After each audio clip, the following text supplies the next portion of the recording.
Shalom Bapak Ibu Saudara yang diberkati Tuhan.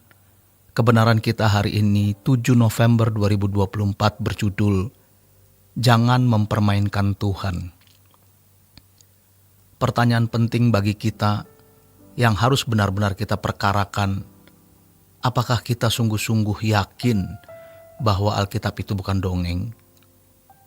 Apakah kita yakin bahwa Alkitab itu fakta empiris dan Allah yang dikemukakan yang menjadi tokoh utama dalam Alkitab adalah Allah yang hidup, yang tidak pernah mati, Allah yang nyata, yang menciptakan langit dan bumi, yang memelihara kesetiaannya sampai selama-lamanya?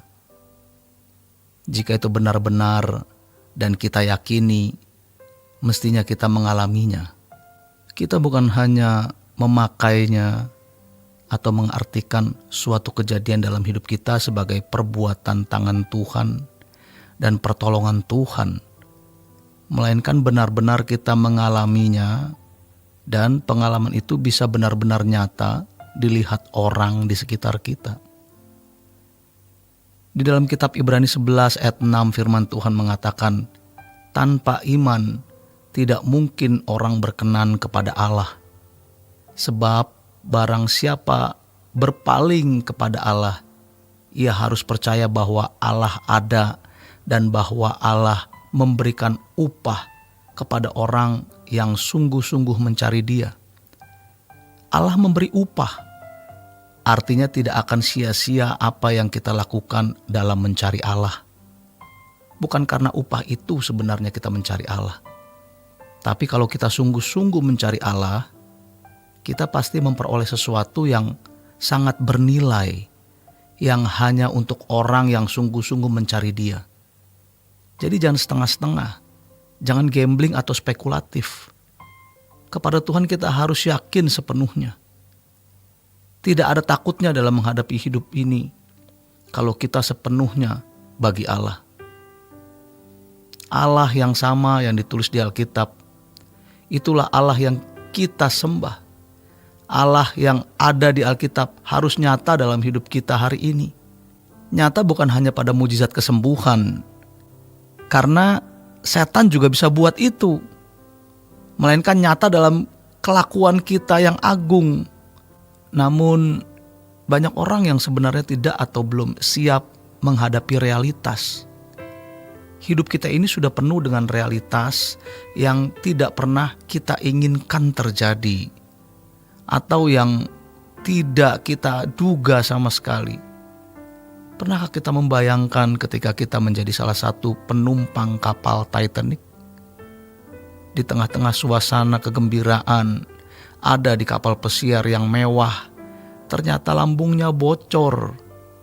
Padahal kapal itu dinyatakan dan diyakini tidak akan bisa tenggelam.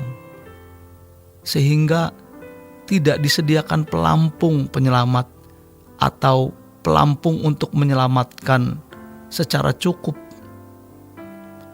Menurut catatan, dari 2.220 penumpang terdapat 1.513 yang mati tenggelam dan kedinginan di udara bersalju hebat.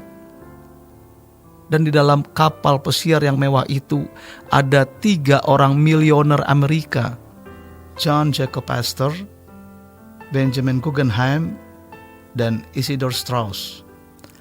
Titanic, kapal pesiar Inggris yang sangat mewah dengan bobot kotor 46.000 ton. Namun pada tanggal 14 April 1912, kapal itu tenggelam. Dunia ini seperti kapal Titanic yang sudah bocor lambungnya. Banyak hal yang akan terjadi di bumi ini kalau seandainya kita hidup daerah Ukraina atau di jalur Gaza. Pasti tidak pernah berpikir dahsyatnya perang dan porak-porandanya keadaan karena perang. Tetapi inilah dunia, segala sesuatu bisa terjadi. Ini adalah keadaan secara umum dalam kapasitas besar. Ada keadaan-keadaan yang dalam kapasitas pribadi, tiba-tiba perusahaan memberikan surat pemecatan, pengurangan pegawai, pemberhentian tiba-tiba dipanggil polisi karena dianggap terlibat suatu perbuatan pidana misalnya. Pelanggaran terhadap hukum atau tiba-tiba ada penyakit di tubuh kita. Atau orang yang kita kasihi meninggal dunia. Banyak hal yang bisa terjadi. Banyak orang tidak siap menghadapi keadaan terburuk. Padahal keadaan terburuk bisa dialami kapan saja. Namun yang paling mengerikan adalah kematian bagi orang-orang yang tidak bersiap-siap menghadapi tahta pengadilan Allah. Jangan sombong. Jangan seperti orang yang membangun kapal Titanic yang memberikan pernyataan bahwa kapal Titanic tidak akan bisa tenggelam. Jangan main-main dengan Tuhan. Persiapkan diri untuk situasi yang buruk. Kita merendahkan diri di kaki Tuhan dan selalu kita berdoa, lindungi aku Tuhan. Aku serahkan hidupku dalam tangan-Mu Tuhan. Aku tak dapat dan tidak berani berjalan sendiri.